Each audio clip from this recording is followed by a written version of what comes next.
Well, I think because, after the 4 years of university, we are not there anymore to help the students. So I think from day one, we need to really empower the students to be independent learners, because they need to learn later on in their life also to keep this on. And I always say, we get these people, they're 17, 18, 19 years old. They come from school where they just spent 12, 13 years in a bench and somebody was talking in front. These people are very smart, they're stimulated, they're intelligent. Now, give them the chance to develop as persons, as personalities. We have done this a few years ago. We created a liberal arts and science college, where students with their tutors can put together their own curriculum.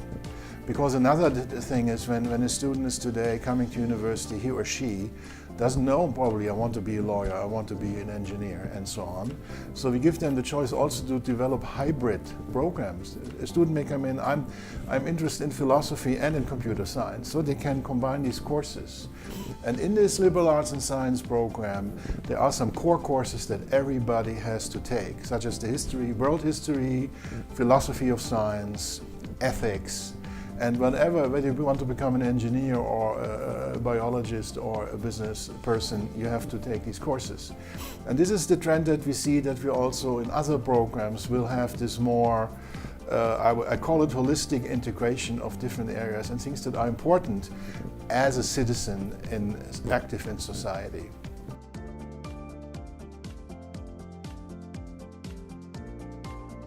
Well, I used to work at a very old university, and so I can the difference. I used to work in the Charité in Berlin, which is more than 300 years old. And if you are in a administrative or management position, you probably can change course if you push very hard on the wheel, a bit to the left or a bit to the right. And the young university, it's still growing, has still ideas. So for us, it is in my view easier to really develop new things. One of the things we developed is as we know that engineering and the hard sciences are extremely male-dominated. A large percentage of students are male. We started with a kind of liberal arts-oriented science program, where we give also the students flexibility. They say, I want to do something with sciences, but I don't know whether I want to be material engineering or a mathematician or a computer scientist. And this kind of flexible approach to guide students to a discipline also led that we have 50% females in this program. This is something that we can do much easier than in a kind of old-fashioned crusted university, because as a young university still, all the staff that comes to us not because Maastricht is a beautiful city, which is true, but because they are intrigued by our educational philosophy. And that is different, I would say, in institutions that are more established and older in Europe.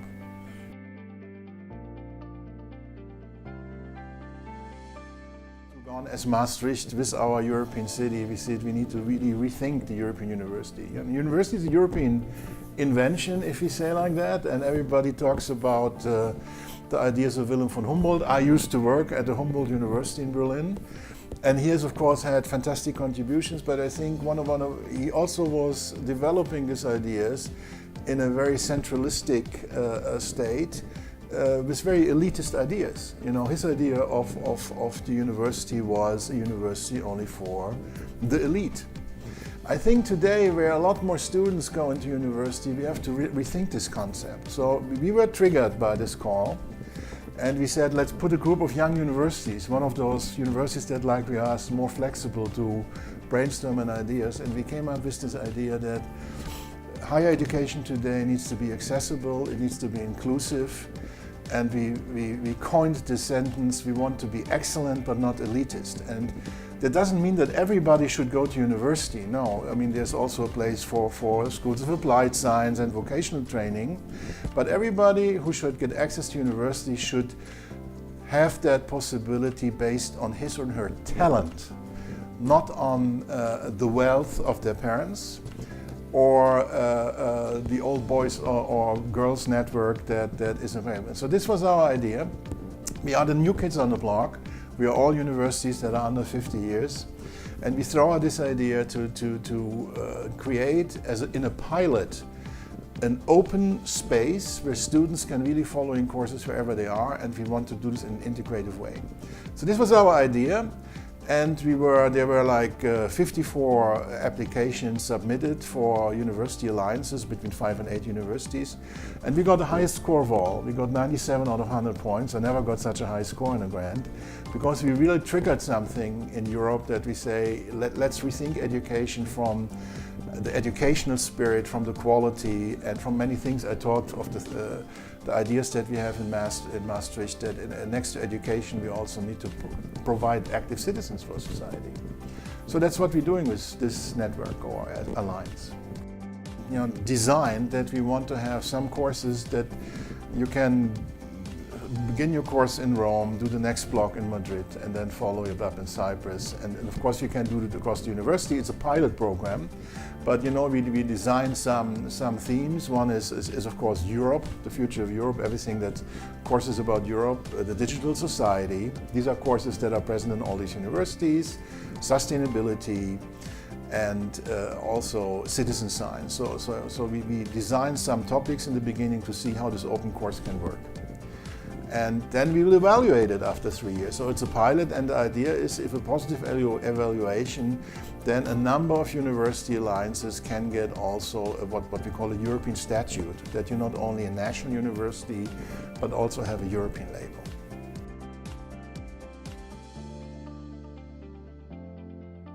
I think number one, you have to have some sort of cultural understanding and understanding that people are different, have different backgrounds, different needs. And in our international classroom that we employ in Maastricht in our youth network, we try to create that atmosphere.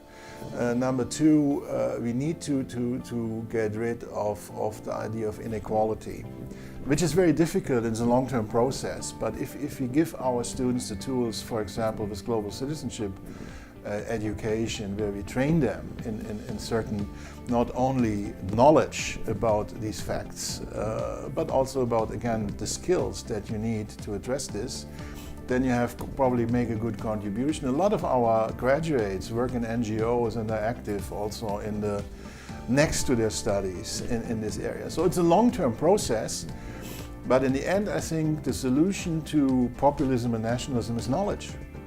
It is providing education, getting smart people, getting a generation back that is not depending on tweets as a knowledge base.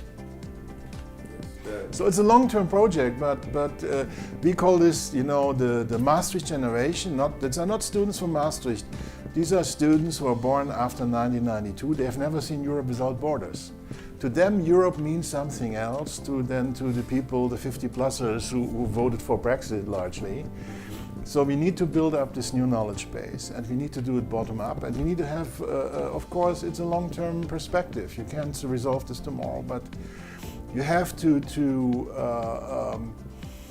put something, an alternative on the ground to an alternative for nationalism and populism based on knowledge and based on understanding and based on cultural skills.